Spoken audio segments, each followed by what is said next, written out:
Okay, so there's only a couple things I'm going to add in this entire series that's with the gi, and that's going to be the chokes, right?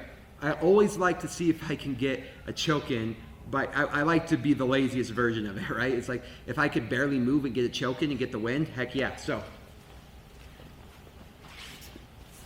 while I'm right here, same exact choke that we learned in mount. I'll be right here, and sometimes I'll switch it, and I'll push through right here, and I'll reach across for my cross collar, I'll kick my leg through, and I try to pull him back into me, and I get this same exact choke. Now I have to be very careful because he's going to be trying to use this pass and other things, but if I get this solid right here, I can get this submission. Okay? So basically same cross collar choke, but I oftentimes, if I go for the traditional cross collar, and I mean my traditional cross collar, is I'm not going to get a lot of torque back here. Right? So I'm going to have to kick this through to get his head over my head. And so I'm kind of like giving up something to advance something else. So I'm giving up the knee shield because I want him to collapse into me. Boom. And then it's like, let's say the choke isn't working. He's most likely going to be running away from this choke, so I can get my knee shield right back. And I'm like, okay, no risk. Right? I shouldn't say no risk, but like less risk. Mitigating that risk. Okay? So going for a choke right here is going to be extremely powerful. And we're going to start to see in the future, as we're going to be able to utilize this lapel right here and start working up to other things. You won't always be able to get stuff like this, but just to give you an idea that these things can start getting extremely powerful by utilizing the lapel as well as going for collar chokes. All right, you can get really creative with some of this stuff. Like I've seen people use their own lapel to start underhooking this arm, so that way like this arm becomes theirs, and they get really manipulative with it. So being creative from this position, there's no shortage of it, but just based off what we learned today, we're just using the gi to enhance what we've already done, and now we're just adding a choke right here. And as time gets on, we're going to be able to use our knee to make this choke even worse. Now, sometimes when you're right here, all right, you can also get a loop choke, okay? And generally we get this loop choke by baiting like a pass or something like that, but I'm going to be holding here, and let's say he's like trying to back out away or something like this. Yeah, this is like what happens a lot is I'm trying to get here. Now all I'm going to try to do is pull his head underneath my armpit as I sit up. So get up right here, and I loop this around, and then I can get this choke right here from the half guard. And this choke works really well in butterfly guard and some other different instances, but I'm grabbing here like normal, and I'm trying to get his chin, or his, yeah, I guess my wrist into those arteries right here, and then his head gets trapped underneath as I curl in right here. Right, so again, when we're battling right here, right, this is often where we're at, and then he's like trying to get out of here, he's trying to back away, and we're kind of like in this battle, right? We're trying to push, pull, boom. And so I'm pushing the back of his head, and I'm trying to kind of weave this arm under. Boom. Sometimes I can just get it here, but if I can weave my fingertips underneath the arm, that's also a very powerful choke. So now let's get it from the other angle.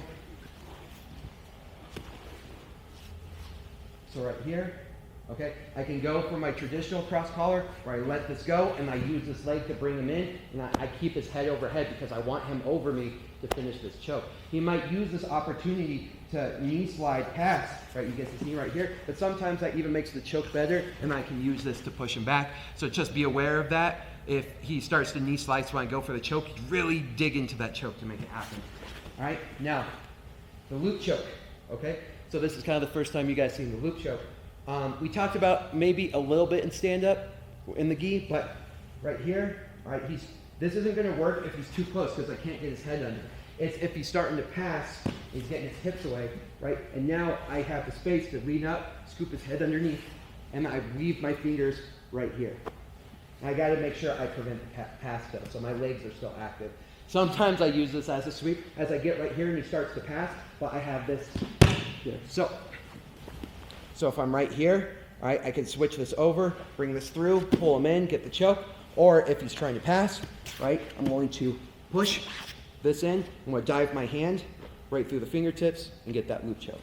So again, just right here, all right, it's going in, hand goes over, tops of the fingertips, dig in just right there. Okay, come this way, like face this way. So again, just from this angle, I'm scooping my hand over. Right? And you can do the same exact choke standing. This is actually where this derived from. Right? If we're fighting like this, I can give him a snap down, boom, and then finish the choke from right there. It's that same concept, but now we're just moving down. Right? And then he gets far enough away where I can pull him down. Boom. And that, remember, I don't even have to stand up. I can get it from right there.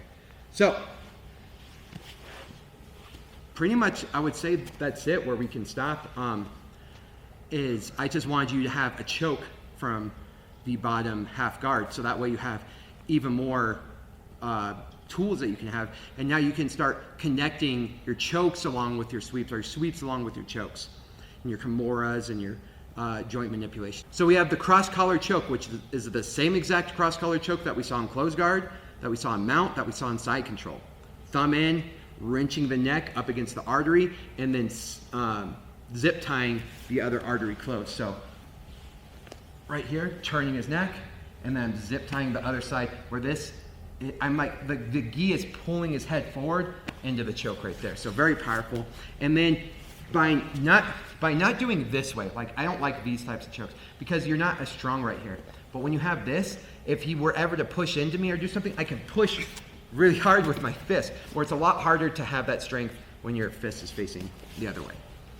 So, added the choke. I also added the loop choke, where it's like the same exact thing we did as standing, but now we're just doing it from the bottom side control. And we're going to be doing that same loop choke from butterfly guard as well. It's a nice wrestle up move because it probably got invented by wrestlers because they were using the loop choke so much. So you're going to be holding it up there, and you're going to loop it around, get your fingers in so that way he can pull his head out, and it's really nasty. It's very quick.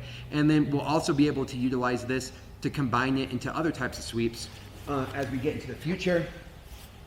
So let's say I start going for a loop choke, and like let's say I start to come up here, and he knows it's coming, so he backs away, and I can just push him back there, right?